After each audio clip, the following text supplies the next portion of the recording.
নওশাদ সিদ্দিকীর বউ এসে ভাওড়ের মানুষের কাছে বিচার চাচ্ছে। ও ভাওড়ের উন্নয়ন করবে কি? ওর ভাওড়ের উন্নয়ন করার মতন কোন পরিস্থিতি নেই।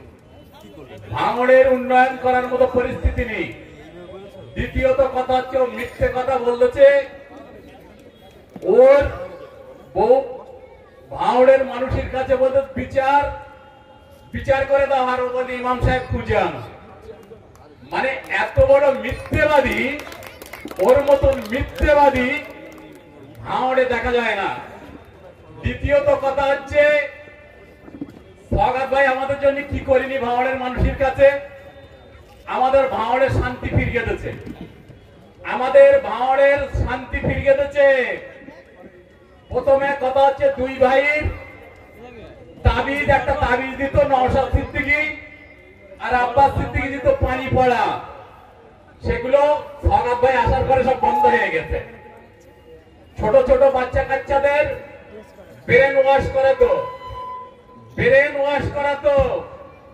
ওয়াশ করে সাধারণ মানুষের যে টুপি পরাতো, ফরহাদ ভাই আসার পরে সব বন্ধ হয়ে গেছে।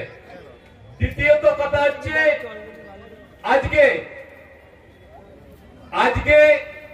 এখানে যে পার্টি অফিস পড়িয়ে রাত্রিবেলা, ওরা দিনের বেলা পড়ায় না, ওরা রাত্রিবেলা লুকিয়ে পড়ায়, দিনের বেলা পড়ায় না। যারা পুড়ে গেছে, তোমার কাছে যদি ক্ষমতা থাকে, দিনের বেলাটা পুড়িয়ে দেখাও। তোমার কাছে সবকিছু 25 সালের মিডিল আসার পরে যারা আইএসএফটা করে, ফরহাদ ভাইয়ের হাত ধরে 25 সালের মিডিল আসতে সব এমনি রেড়ে করে যোগ দিচ্ছে। 25 সালের পরে আর কিছু পাওয়া যাবে না। এমনি গাছ, আমি তো আগেই বলতুম যে শেকড় মেকড় কিছু নেই, ওর আইএসএফ এর শেকড় কিছু নেই, এমনি হেলে পাঁচিলি পড়ে গেছে গাছটা। এইবারে আমাদের ওই পাঁচিলির ইট গুলো সরাইতে হবে, ফরহাদ ভাই দড়ি ধরে মাথাটা টেনে দেওয়া, পরিষ্কার হয়ে যাবে। বুঝলেন তো? পরিষ্কার হয়ে যাবে, ও মাল এখানে থাকবে না ভাঙড়ে। দ্বিতীয়ত কথা হচ্ছে মাজায় পড়ে নওশাদ সিদ্দিকী কি করে সালা জিতে, একটা ভাঙড় জিতে মনে করে আমি অ্যাসেম্বলিতে গেছি। ওর কীর্তিকলাপ যদি মানুষ দেখে, মানুষের ঘুমন্ত জানতে হয়ে যাবে। একটা ভাঙড় জিতে তাহলে মনে করে বাংলা জিতে নিচ্ছে। কথা বলে, কথার কোনো হাতা মাথা থাকে না। তাই যে শান্তি আমাদের ফরহাদ ভাই ভাঙড়ে ফিরিয়ে দিচ্ছে, এই শান্তি আমাদের বজায় রেখে চলতে হবে।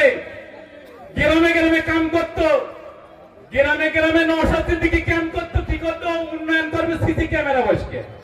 ওর উন্নয়ন গ্রামে ক্যাম্প করে সিসি ক্যামেরা বসাবে, ওর উন্নয়ন। আর ওর কোন উন্নয়ন নেই। বিধবা ভাতা, বার্ধক্য ভাতার টাকা দেবো, এইবার গ্রামে তুই উন্নয়ন, এইবার ক্যাম্পটা করে দেখ, আমাকে ছেড়ে যাতে তেল মালিশ করে ছেড়ে দেবে। এইবারে ক্যাম্পটা করে দেখ। জেতার পরে বড় বড় ডায়লগ, সেসব ডায়লগ বলা যাবে না। বুঝলেন? জেতার পরে এমন বড় বড় ডায়লগ দিত। দ্বিতীয়ত কথা হচ্ছে ভাই বসে রয়েছে, অনেক নেতারা আছে, বেশি কথা বলবো না।